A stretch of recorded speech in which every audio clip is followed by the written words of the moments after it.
না বুঝি কিছু মৌলবীও কয় নির্বাচন না বুঝি কিছু মৌলবীও কি বলে, ও নির্বাচন হলে তো আপনি তো এমপি হয়ে যাবেন। মৌলবী সাহেব মৌলবী হলে এমপি হইলে তো সব হইব, নির্বাচন হলে আপনি কি হইবেন? আপনি নির্বাচন কনকা বুঝেন নাই কথা। আপনি মৌলবী সাহেব, আপনি মৌলবী সাহেব, নির্বাচন হলে আপনার কি লাভ হইব? আপনি নির্বাচন করেন কেন? এরকম মৌলবী দেশে আছে না নাই? আপনার মনে হয় জানেন না কিছু। এরকম মৌলী সাহেব দেশে আছে না নাই? এরকম মহাদ্দেশ সাহেব, শাইখুল সাহেব দেশে আছে না নাই? তা আপনি নির্বাচন বলেন কেন? আপনারা কে পাগল করছে? যদি দুর্নীতি না থাকতো আর যদি চাঁদাবাজি না থাকতো, এদেশের কোন নেতা তার কর্মী পাইতো না। আর যদি দুর্নীতি না থাকতো, কোন কর্মী তার নেতা পাইতো না। হাও কন না নাও কন, কি তার উপরে না কইলেন আর হা কইলেন কন? চাঁদাবাজি না থাকলে নেতারা কর্মী পাইতো না, বলেন। আর দুর্নীতি না থাকলে কর্মীরা নেতা পাইতো না, বলেন। দুর্নীতি না থাকলে কর্মীরা কি পাইতো না? আর চাঁদাবাজি না থাকলে তো নেতাও নাই কর্মীও নাই, তো সব শেষ। তাহলে বুঝে গেছে চাঁদাবাজিও বন্ধ করে দাও, দুর্নীতিও বন্ধ করে দাও, দেখবা এই নির্বাচন আর কেউ কইতো না। আর চাঁদাবাজি বন্ধ করে দাও, দেখবা রাস্তাঘাটে কেউ আর কতক্ষণ পরে লাঠি লইয়া নামতো না। তাহলে চাঁদাবাজিরও তো সংস্কার হওয়া উচিত। দুর্নীতি না থাকলে কি থাকতো না, বলেন? কি থাকবে না? দুর্নীতি না থাকলে নেতা থাকবে না। আর কর্মী না থাকলে, চাঁদাবাজি না থাকলে, চাঁদাবাজি আমি কর্মী, চাঁদাবাজি করতেছে ওই নেতা আছে, খবরদার নেতা আছে, ধরছে আমার সাড়ে দেন। তাহলে চাঁদাবাজি করে কার ভরসা? এবার নেতা দুর্নীতি করে কেন? আমি দুর্নীতি না করলে এদিকে চালাবো কেমন? এত কর্মী চালাবো কি দিয়ে আমি দুর্নীতি না করলে? তাহলে চাঁদাবাজি আছে দেখে কি আছে? কর্মী আছে। আর দুর্নীতি আছে দেখে কি আছে? তো চাঁদাবাজি বন্ধ করে দেন, এবার দুর্নীতি বন্ধ করে দেন, দেশ চলবে সোনার মতো। কি এদেশের টাকা দিয়া, এদেশের টাকা শুধু এই দুটা বন্ধ করে দেন, চাঁদাবাজি বন্ধ করে দেন, দুর্নীতি বন্ধ করে দেন, শিক্ষা খাতকে সংস্কার করেন, কোরআন কারীম দিয়ে লাজেম করে দেন। এদেশ থেকে পৃথিবীর আর কোনো মানুষ, এদেশ থেকে কোনো মানুষ আর বিদেশে যাবে না। আচ্ছা ডলার যদি 10 টাকা দিয়ে কিনতে পারেন তো কেমন হবে? কথা কয় না। আচ্ছা 1 টাকা যদি ডলার হয় তো কেমন হবে? মাতে না। $1 সমান 1 টাকা তো কেমন হবে? এটা কেমনে হবে? কখন হবে? আপনি কখন সম্ভব? হ্যাঁ বলে হুজুর কি বলতেছেন এগুলো? আচ্ছা যে রাস্তা নির্মাণ করছে 20 কোটি টাকা দিয়া, যে রাস্তা 6 মাস টিকে নাই, এই রাস্তা যদি 30 কোটি টাকা দিয়া বানাইতো আর 30 বছর যাইতো তো কেমন হইতো? বলেন। এবার 30 বছরের 20 কোটি 6 মাসে 20 কোটি 30 বছর বাঁচান, এবার দেশের কত টাকা পাচ্ছে? হ্যাঁ এই সব এবার জমা হোক, এবার কত টাকা জমা হবে? হ্যাঁ এবার ডলারের দাম 5 টাকা আনতে কতক্ষণ লাগবে দেশের?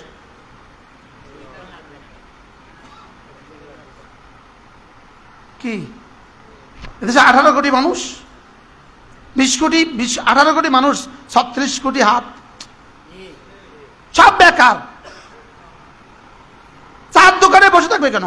সংস্কার হওয়া উচিত যে আসর থেকে মাগরিব থেকে সময় রাস্তাঘাটের আশেপাশের কোনো চার দোকান চলতে পারবে না। এবার কেমন হবে? লাগাও, কাজ করো। যে আল্লাহ বলে হুজুর এগুলো কি করছে, আমিও কি লেগে করতেছি কে জানে, আল্লাহ জানে। আল্লাহ আমাদেরকে কিছু করার তৌফিক দাও। আল্লাহ দেশ ও জাতির জন্য কিছু করার তৌফিক দান করেন। হ্যাঁ করবো, যাইছেন আমরা, যাইছেন আমরা দুর্নীতি করবো। এমন এক সুযোগ আর এমন এক দেশ রাস্তায় এদের কাজ করবে, রাস্তাটা একটা রাস্তা 1 কিলোমিটার কাজ করবে। তিনি প্রথম আনছে ইনি 5 কোটি টাকা। কত? 5 কোটি টাকা। ইনি বিক্রি করতে ফেলছে ওই বেড়ার কাছে 6 কোটি টাকা। উনি বিক্রি করতে ফেলছে ওই বেড়ার কাছে 10 কোটি টাকা। চলছে 10ম নম্বর হাতে গিয়ে গেছে 40 কোটি টাকা। চলতেছে, এভাবে চলতেছে চলতেছে চলতেছে চলতেছে। বাস্তব না বাস্তব? 20 বছর আগের ইটের ভাটার ইট পড়ে আছে, নষ্ট হয়ে সব শেষ হয়ে গেছে। বাহ, পুরা ব্রিক ফিল্ড কিনে ফেলছে।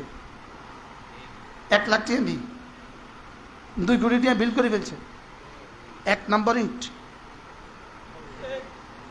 আছে না নাই? এখন এটাকে আপনি ঠেকাবেন কি দিয়া, যদি না আপনি তার কলেজে ঈমান না দিতে পারেন? আমি বলি এই দেশে যদি মাদ্রাসা না থাকতো, তাবলীগ জামাত না থাকতো, এদেশে যদি ওয়াজ নসিহত গুলো হালকা না থাকতো, এদেশের প্রতিটা মানুষ ডাকাইতে যেত, প্রতিটা মানুষ ডাকাইতে যেত। ডাকাই বাস্তব না বাস্তব? আফ্রিকাতে ডাকাত কজন আছে? আফ্রিকার ডাকাতের কি অবস্থা? কি আফ্রিকার ডাকাতের কি অবস্থা? আফ্রিকা প্রত্যেকটা দোকান তার দোকানের সামনে লোহার নেট দিছে, নেট। প্রত্যেকটা দোকানে লোহার নেট আছে। লোহার নেটের ভিতর দিয়ে বক্স বানাইছে, বক্স। এখান দিয়ে আপনি আগে টাকা দিবেন, এরপরে সে আপনাকে মাল দিবেন। কারণ যদি আপনি টাকা ছাড়া মাল দিচ্ছেন, শেষ। এত লই চলে গেছে, শেষ। এরপরেও গুলি লইয়া আসতেছে, পিস্তল লইয়া আসতেছে, মারি দিতেছে। কিসের অভাবে? দিন আর ইমানের অভাবে। এজন্য আমাদের এই ছোট্ট প্রয়াস, আমাদের ছোট্ট চেষ্টা, শুধুই যেন উম্মতের ভিতরে তলব পয়দা হয়, তলব। এই কথাগুলো থেকে এত দূর আমি চলে আসছি। আল্লাহ আমাদের সবাইকে বুঝ দান করেন, তলব সৃষ্টি করেন, তলব তলব তলব তলব। আল্লাহ আমার দিলে হেদায়েতের তলব দিয়ে দেন আল্লাহ। এক বেটারা আমার বিরুদ্ধে মিছিল করছে, ব্যানার দিয়ে মিছিল করছে, মোশতাকুর নবী লেখা ক্রস মাইরা মিছিল করছে। তো সাংবাদিকরা জিজ্ঞাসা করতেছে ওনার বিরুদ্ধে যে মিছিল করতেছে উনি কেমন? উনি তো পথভ্রষ্ট। তো বলতেছে উনি পথভ্রষ্ট কেমনে? উনি এই জন্য ইহদিনাস সিরাতুল মুস্তাকিম প্রত্যেক নামাজে পড়ে, পথভ্রষ্ট না হলে কি পড়তো নি?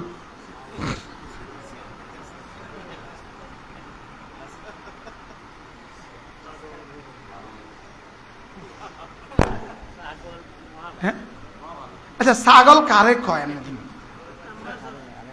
হ্যাঁ, আরেকটা আছে দুরূদ শরীফ, যে নামাজের বাইরে পড়া আপনারা দিয়ে আসছে। আল্লাহুম্মা সাল্লি আলা আল্লাহুম্মা বারিক আলা, নামাজের বাইরে পড়লে পড়া যায় না, পড়া যায় না। কি হয়?